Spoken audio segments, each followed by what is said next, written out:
Bonjour.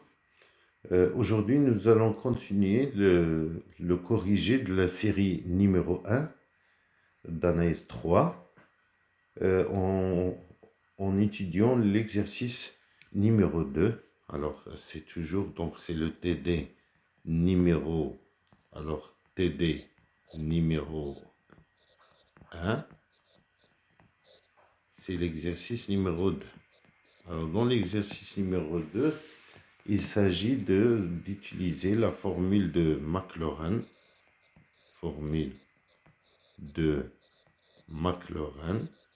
à la fonction, ajouter formule de Maclaurin à l'ordre 5. À l'ordre 5 de la fonction à la fonction à exponentielle x pour en déduire une valeur rapprochée de racine de e. Alors, je rappelle que la formule de Maclaurin est la même que la formule de... c'est donc un cas particulier de la formule de Lagrange-Taylor et dans laquelle on prend a égale 0. D'accord? Ça permet de faire beaucoup de simplifications et de se ramener toujours pour n'importe quelle fonction, se ramener à a égale à 0. Ça, on le verra plus tard. D'accord? Alors, donc, ici, si je prends x strictement positif, par exemple, je peux le prendre aussi négatif, mais ici, puisque je vais travailler dans la partie positive, donc je prends x positif, et bien, exponentielle x, on sait que toutes les dérivées de l'exponentielle x sont toujours égales à l'exponentielle x, et alors, ce qui fait que le développement, ou bien la formule de Maclaurin de l'exponentielle, c'est parmi les développements les plus simples. Donc, x factoriel 1 factoriel sur x carré et 2 factoriel plus x 3 sur 3 factoriel, x4 4 factoriel, x5 5 factoriel et plus le reste, bien sûr. Donc, je mets cette quantité entre parenthèses, d'accord? Donc, plus le reste qui est x6 sur 6 factoriel et exponentielle θ x avec θ entre 0 et 1. Je sais donc qu'il existe un θ entre 0 et 1 tel qu'on a ça. Et bien ça c'est, je l'appelle R5 de x et cette partie là c'est T5 de x, ce qui est la partie, ça on l'a déjà vu dans le cours, donc c'est la partie principale, ça T5, c'est la partie principale de la formule, enfin de la formule de Maclaurin ou bien la formule de Taylor-Lagrange, puisqu'ici on travaille avec la formule de Maclaurin, donc c'est sa partie principale. Alors, qu'est-ce qu'on veut? On veut calculer une valeur rapprochée de racine de e. Eh bien, on sait que racine de e, c'est e à la puissance 1/2. D'accord? Alors, on n'a qu'à prendre x égale 1/2 dans l'écriture précédente de la formule. Et donc, on a la chose suivante. Alors, ceci entraîne que racine de e, c'est 1 plus 1/2 sur 1 factoriel, 1/2 au carré sur 2 factoriel, plus 1 tiers, 1/2, pardon, à la puissance 3 sur 3 factoriel, 1/2 à la puissance 4 sur 4 factoriel, 1 demi à la puissance 5 sur 5 factoriel, et plus le reste qui est de la forme 1 demi à la puissance 6 factoriel exponentielle θ sur 2. Alors il est très simple de calculer cette partie-là, donc t, en faisant donc le calcul à l'aide d'une calculatrice ou bien à l'aide d'un programme de calcul, on trouve que t de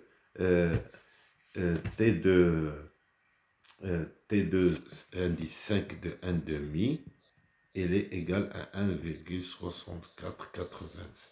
Donc, ce qui fait que je peux dire que la valeur approchée de E, c'est à peu près égal à cette valeur qu'on vient de trouver à l'aide de la formule de Maclaurin. Et bien maintenant, le problème qui se pose, c'est que cette valeur est-elle acceptable? Cette valeur est-elle acceptable? Qu'est-ce que ça veut dire ça? Ça veut dire que je prends une valeur, je dis que cette valeur elle est approchée, il faut qu'elle soit acceptable, il faut que l'erreur est très petite. L'erreur commise est assez petite. D'accord? Eh bien, comment savoir si cette erreur est petite? Comment le savoir? Eh bien, d'habitude, l'erreur est inconnue. D'habitude, d'après cette formule-là, le reste est inconnu, qui forme donc l'erreur d'approximation. Donc l'erreur est inconnue. Pourquoi? Car θ est inconnu. Donc on ne peut pas déterminer explicitement l'erreur. Alors que peut-on faire? Eh bien, on va essayer, c'est ce qu'on fait d'habitude dans ce genre de situation. Alors, on estime l'erreur. On estime l'erreur en le majorant par une quantité, une valeur très petite. Si on arrive à le majorer par une valeur très petite, donc l'erreur elle-même, elle va être elle aussi très petite, bien sûr. D'accord? Donc major, alors on a R5 1/2, en valeur absolue, il est inférieur ou égal à quoi? Il faut qu'il soit inférieur à une quantité qui est connue, c'est-à-dire une valeur numérique où il n'y a plus de θ. Donc, je prends R5 de 1/2. Alors, tout d'abord, R5, il est positif. Donc, je réécris ici. R5 de 1/2, c'est 1/2 à la puissance 6 factoriel exponentielle θ sur 2. Donc, on voit bien qu'il est positif. Et alors, dans ce cas, on dit que l'erreur est commise par défaut. Qu'est-ce que ça veut dire ça? Ça veut dire que l'erreur est commise par défaut, c'est-à-dire que la valeur exacte est plus grande que la valeur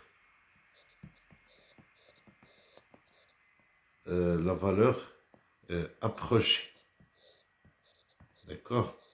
Donc, c'est-à-dire que la valeur théorique, elle est plus grande que la valeur qu'on trouve en faisant les mesures, par exemple.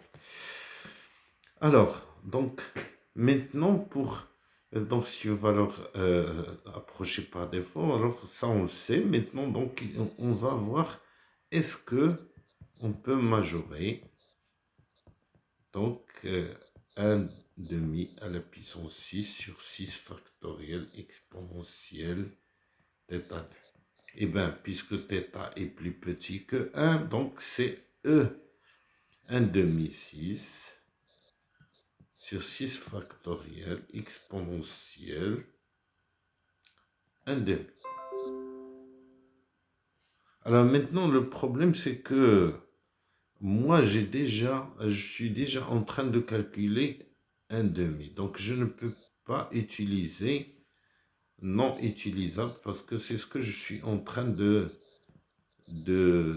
calculer. C'est la valeur que je suis en train de déterminer. Donc, pour ne pas tourner en rond.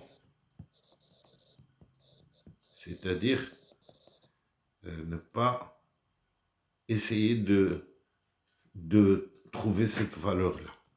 Pour moi, c'est toujours une valeur qui n'est pas déterminée. Alors, par contre, qu'est-ce que je peux faire? Je peux la majorer elle aussi. Donc, je majore, estimer. Donc, je majore E 1 demi que j'ai dans le reste. Alors, donc,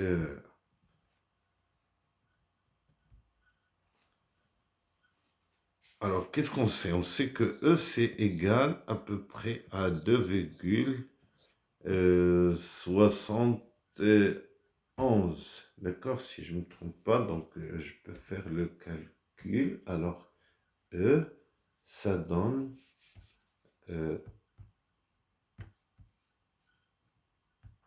donc, je fais le calcul dans le PC, ça fait 2,7183. D'accord? Ah, eh bien, il est plus petit que 3, pardon. Or, moi, j'ai E 1 demi, donc je peux prendre qu'il est plus petite que 4, et comme ça, je n'aurai plus à des chiffres avec des virgules ou quelque chose qui n'est pas simple à écrire. Donc, je peux dire que racine de E est plus petit que 2. Et bien, donc maintenant, donc le reste, 1 demi, qui est né positif,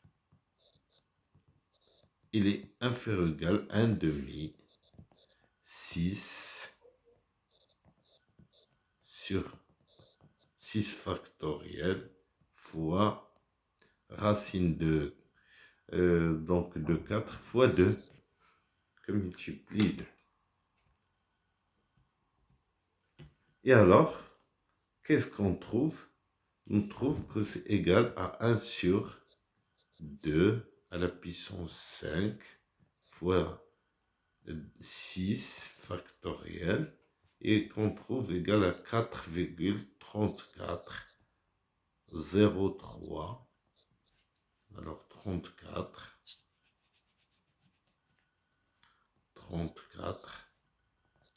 0,3, 10 à la puissance moins 4. Et alors, et ceci, il est 10 à la puissance moins 5, pardon. Et ceci, il est plus petit que 10 à la puissance moins 4, bien sûr. Ben, pour le voir, il suffit de calculer 10 à la puissance moins 4, 10 moins 4, et moins 4,34, 10 moins 5, et trouver que c'est une quantité qui est positive. D'accord? Donc, qu'est-ce qu'on peut dire? On peut dire que racine de E, il est à peu près égal à 1,64, alors,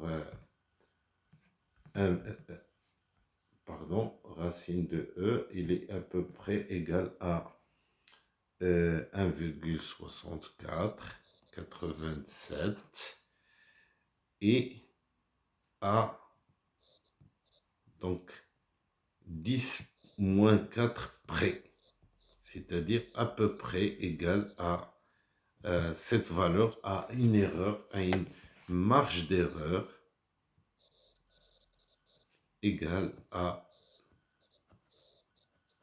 plus ou moins 10 à la puissance moins 4. C'est-à-dire entre une fourchette de 10 moins 4. Donc j'ai cette valeur approchée. Donc ça c'est donc un exemple de calcul approché qui utilise la formule de Taylor-Maclaurin. Alors pour bien comprendre le phénomène ou bien la question, on fait la même chose dans l'exercice numéro 3. Alors dans l'exercice numéro 3, c'est la fonction. Il s'agit de la fonction cosinus x. Alors, qu'est-ce qu'on demande? On demande de montrer que cosinus moins 1 plus x carré sur 2 moins x4 sur 24. Et bien, on demande de montrer que c'est inférieur ou égal à x5 sur 5 factoriel. x5 sur 5 factoriel. Et bien pour cela, c'est toujours la formule de Maclaurin. Donc maintenant, vous comprenez comment ça se fait. Alors, x, je prends x strictement positif. Et alors, j'utilise la formule de Maclaurin à la fonction cosinus x. Et bien, on a déjà vu que cosinus x, c'est 1 moins x carré sur 2 factoriel plus x4 4 factoriel. Et alors, puisque nous, on veut aller à l'ordre, d'après cette inégalité, on voit qu'il n'y a que x4. Donc, on s'arrête ici. On s'arrête ici. Et ça donne quoi? Ça donne un ordre 4. D'accord? Ordre 4 plus le reste qui est x5, d'accord? Donc le reste c'est x à la puissance 5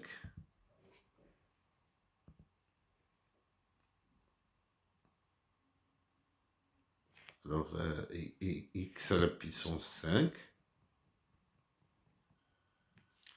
plus, alors je rectifie ici, x à la puissance 4, voilà, plus le reste. D'accord, donc ça c'est l'ordre 4. x5,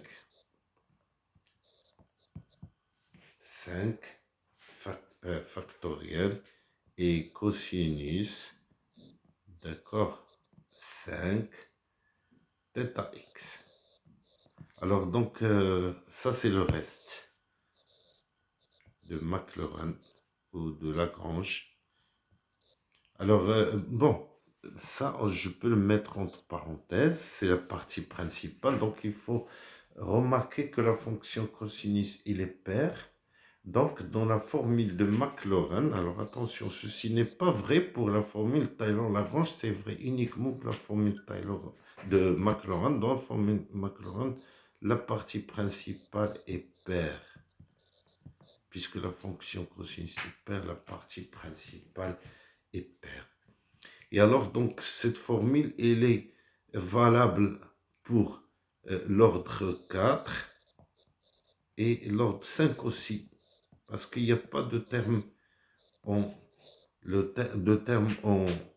x à la puissance 5. Donc, il est valable si on veut l'utiliser à l'ordre 4. Il est valable aussi quand on utilise à l'ordre 5. D'accord? Donc, du fait que cette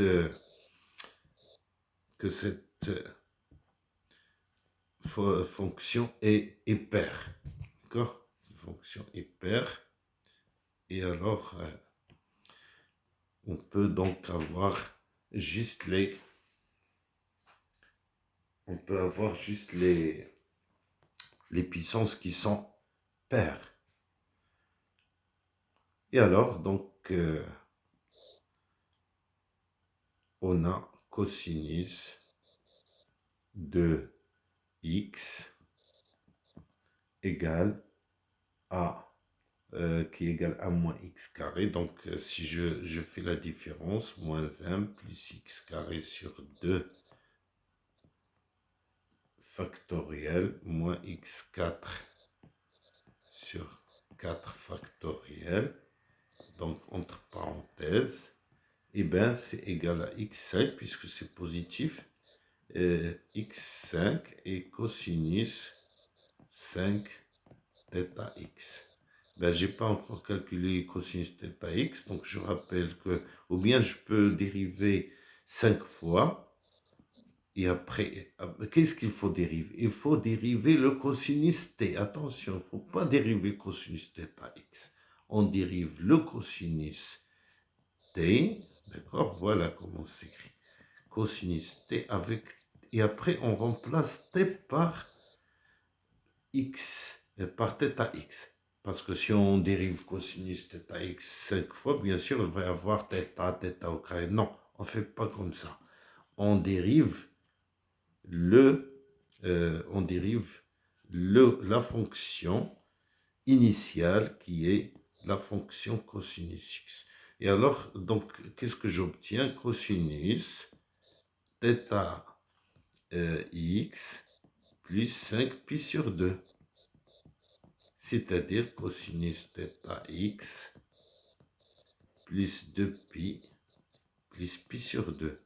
Et 2pi, c'est une période. Et bien c'est toujours le cosinus. C'est le cosinus, la même chose, sauf le de 2pi. Et donc, θ x plus pi sur 2, son cosinus, c'est moins sinus θ x. Voilà. Donc, on arrive à avoir cosinus de x moins 1 plus x carré sur 2 moins x4 sur 4 factoriel qui est 24. Il est inférieur ou égal à x5 5 factoriel et moins sinus θ x. Et on sait que le sinus alpha et sinus θ x, il est entre 1 et moins 1, c'est-à-dire que cela veut dire que sinus θ x, il est inférieur ou égal à plus 1. Et donc finalement, ça c'est, il est cosinus x moins 1 plus x carré sur 2 moins x4 sur 24, il est inférieur ou égal à x5 sur 5 factoriel. Voilà, donc ça donne cette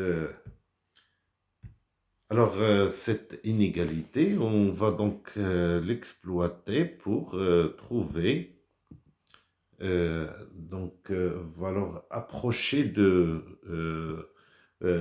on va la valeur approchée de cosinus 1 sur c. Donc la question numéro 2. D'accord, cosinus 1 sur tiers, il est à peu près égal à quoi? Eh bien, comme on l'a vu auparavant dans l'exercice numéro 2, eh bien, la valeur approchée de cosinus 1 sur 3, il est donné par la partie qui est principale de la formule de Taylor, de Maclaurin, pardon, x4 sur 24, et dans lequel on prend x égale 1 tiers. Et alors,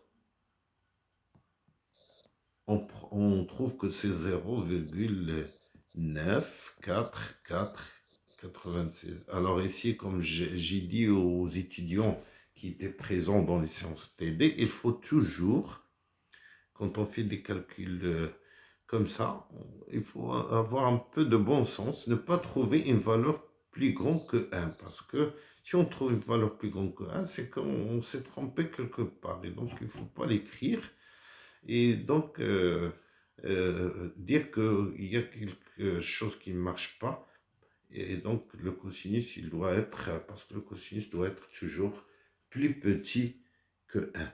D'accord? Alors, donc, je trouve une valeur rapprochée égale ça. Alors maintenant, comme on l'a fait tout à l'heure avec l'exponentielle, on veut savoir est-ce que cette erreur est acceptable. Alors, on a donc, et l'erreur est-elle acceptable? Est-elle, c'est-à-dire, est-ce qu'elle est assez petite? Alors, on a vu que dans l'exponentielle, il a aussi que l'erreur, il est inconnu, bien sûr. D'accord? Alors, qu'est-ce qu'on a fait? Bon, il y a ici un moins 1. Qu'est-ce qu'on a fait? On a, euh, on a majoré le sinus, on l'a majoré par, on va le absolu par 1, et on a trouvé une estimation qui est égale, estimation qui est x5 sur factoriel 5.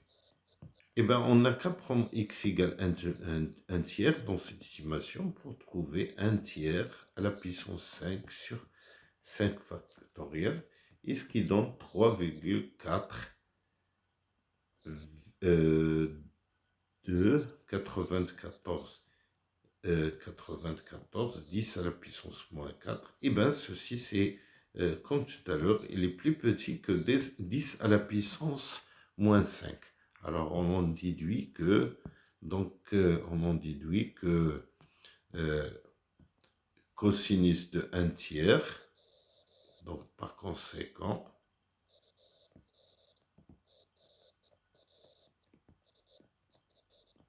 cosinus de 1 tiers, il est à peu près égal à 0,9 44 26 à 10 à la puissance, oui, le contraire ici, pardon, 10 à la puissance moins 5, et là, 10 à la puissance moins 4, à 10 à la puissance moins 4 près. D'accord? Voilà, merci beaucoup, et à la prochaine vidéo.